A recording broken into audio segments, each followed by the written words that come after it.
What question are you answering right now? On today's episode, we're talking about the power of questions. This isn't a new topic. If you've been listening to Developer T, you've heard us talk about the power of questions before. But in today's episode, I want you to think about the implicit questions that are running your day, as well as the explicit questions that you are designing for your day. My name is Jonathan Cottrell, and you're listening to Developer T. And my goal on this show is to help driven developers connect to their career purpose so they can have a positive influence on the people around them and do better work. And so we're talking about this idea of questions. If you're listening to this episode, perhaps you have a question in your mind. Maybe you're phrasing it as a problem or a desire, but ultimately, you can trace most of your attempts, most of your energy, your expenditure, at least your mental expenditure, back to a fundamental question. For example, you may be listening to today's episode with the question, how can I ask better questions? Now, the interesting thing is that I, as your show host here on Developer T, I have to come up with the answers to your implicit questions. This is a little bit difficult. It's one of the reasons why I actually ask for people to send in those explicit questions so I can know exactly the kind of content that will be effective for people who are listening to the show. But if you're coming to this episode, if you saw the title of the episode and you're coming and you're listening to the episode, then you very likely have this implicit question. How can I benefit from asking better questions? Now, perhaps you're listening to Developer T passively. You listen to the show on a regular basis. You saw that a new episode was posted, and you're actually listening to it passively. And you may think that this means you don't have a question on your mind. But perhaps the question is, what is the latest episode of Developer T about? Right? This is kind of a different way of thinking about your actions as they relate to your brain's processing power. Now, if you think about your activity as a developer, whether you're engaging in some interpersonal activity or you're actually writing code, you're building some kind of product, some kind of feature, a lot of the time you are actually solving implicit questions. For example, interpersonal interactions, sometimes you're trying to evaluate someone else's mood. That may be the implicit question that you are asking at that point in time. And if you're writing code, then maybe the implicit question is, what is the best way to achieve this particular goal? What is the best way to write this code? Right? And so you can peel these layers back and you can ask deeper questions that are kind of branching from those original questions.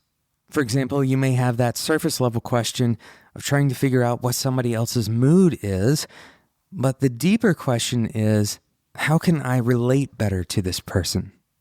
How can I use this instance to relate better to this person? So we're talking about implicit questions because questions are very powerful.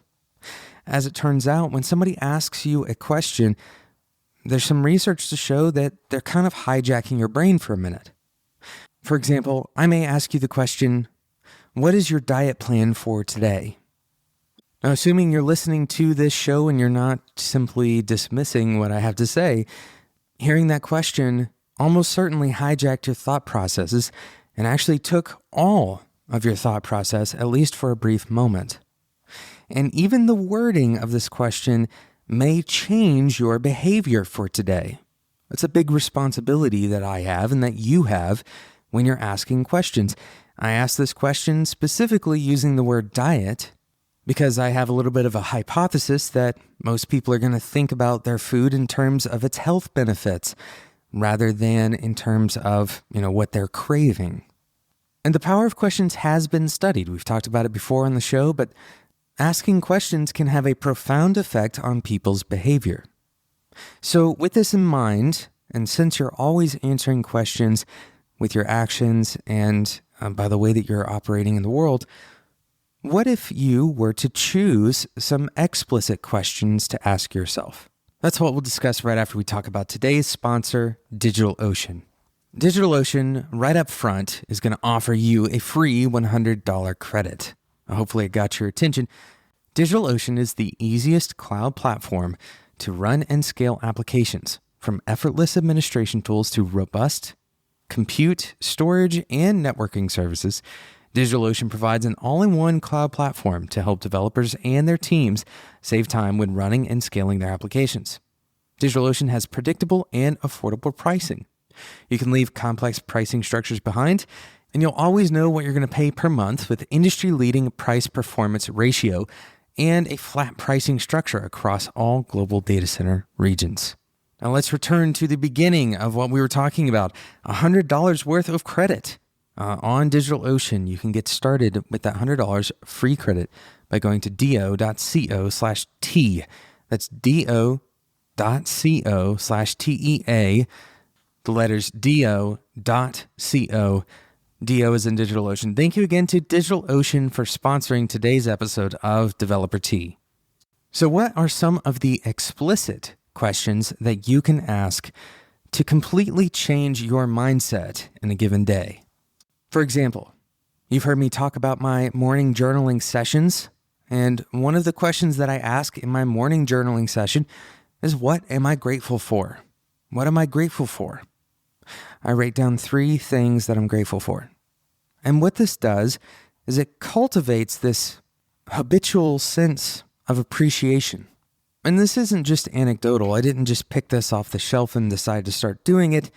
There are some studies that show that expressing gratitude intentionally can have a positive effect on someone's well-being, right? So, or at least the sense of well-being, happiness. So I want you to think about the questions that you're asking yourself. Maybe they aren't explicit. And perhaps those implicit questions that you're asking yourself, maybe they're having a negative effect on your mindset. Are you asking yourself, for example, when am I going to fail again? When will I stumble on the next bug? When am I going to get fired? When am I going to have a negative performance review? Or when am I going to take the server down?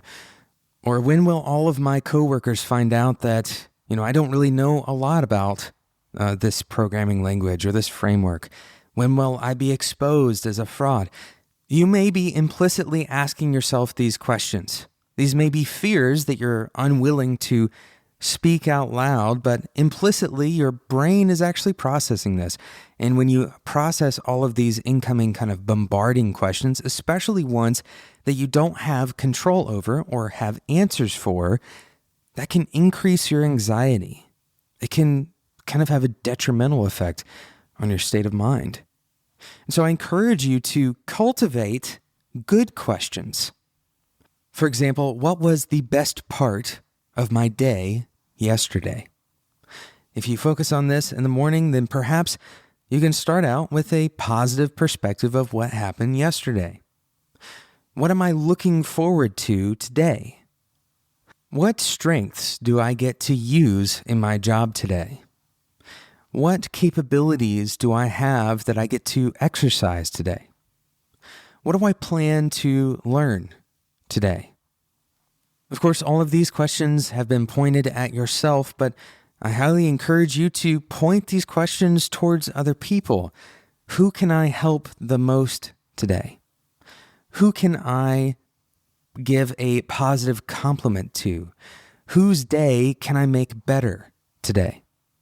Now, it's completely fair for you to feel a little bit awkward asking yourself these questions, but I encourage you to try this in some way that is doable for you, whether that's a journal or even if you're just thinking through it, if you want to talk to yourself in the shower or something, right?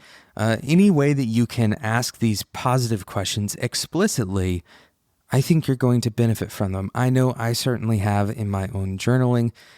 And even when I practiced this with my wife, we talked about things that we appreciated about each other. This was such a good habit. It cultivated a positive sense in our relationship. I encourage you to try this in your own career. Now, why does this matter for developers? Well, part of the reason is developers have an unusual amount of negative information that is constantly being fed to them. Most of our work is working through things that are not working. We're either going from a state of nothingness, right, and trying to forge a new path, which has a lot of adversity and a lot of pain and struggle and a lot of negative feedback that we're receiving from whatever we're building, or we're fixing bugs, we're fixing problems that other people are having with our software. We're constantly facing this negative sense. And so it's important to create this kind of counterbalance for developers especially, so that you can have a positive question, a positive outlook that you are kind of systematically introducing into your day-to-day. Thank you so much for listening to today's episode. I hope you've enjoyed this episode. Thanks again to today's sponsor, DigitalOcean. You can get $100 worth of credit by going to do.co/TEA. Thank you again for listening.